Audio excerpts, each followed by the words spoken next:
আপনারা যারা InShot apps থেকে ইনশট লোগো মানে ভিডিও বানানোর পরে ইনশট লোগো রিমুভ করতে পারেন না, তাদের জন্য আজকের এই ভিডিও। তো দেখুন, আমি ইনশট অ্যাপসে ঢুকে পড়লাম এবং এখান থেকে ভিডিও এবং নিউতে ক্লিক করার পরে আপনারা যে ভিডিওটি এডিট করবেন সেই ভিডিওটি এখানে সিলেক্ট করে নেবেন এবং পরবর্তীতে আপনারা এখানে ক্যানভাস লেখা আছে, এখানে ক্লিক করে আপনাদের রেশিওটা সিলেক্ট করে নেবেন, আপনি কোন ইয়াতে ভিডিও বানাবেন। এবং সেটা হয়ে যাওয়ার পরে এখানে দেখুন লেখা আছে ইনশট, এখানে ক্লিক করবেন। ক্লিক করার পরে এখানে ফ্রি রিমুভ এই অপশানে ক্লিক দিবেন এবং এখানে একটি আপনাকে অ্যাড দেখানো হবে, আপনি অ্যাডটা পুরোপুরি দেখবেন।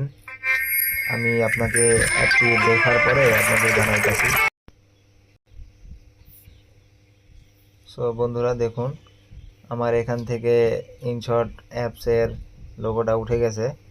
আর এই যে লোগোটা দেখতেছেন এটা হচ্ছে আমার ভিডিওর লোগো, আমি এর আগে ভিডিওটি তৈরি করেছিলাম, এই জন্য এখানে এখনও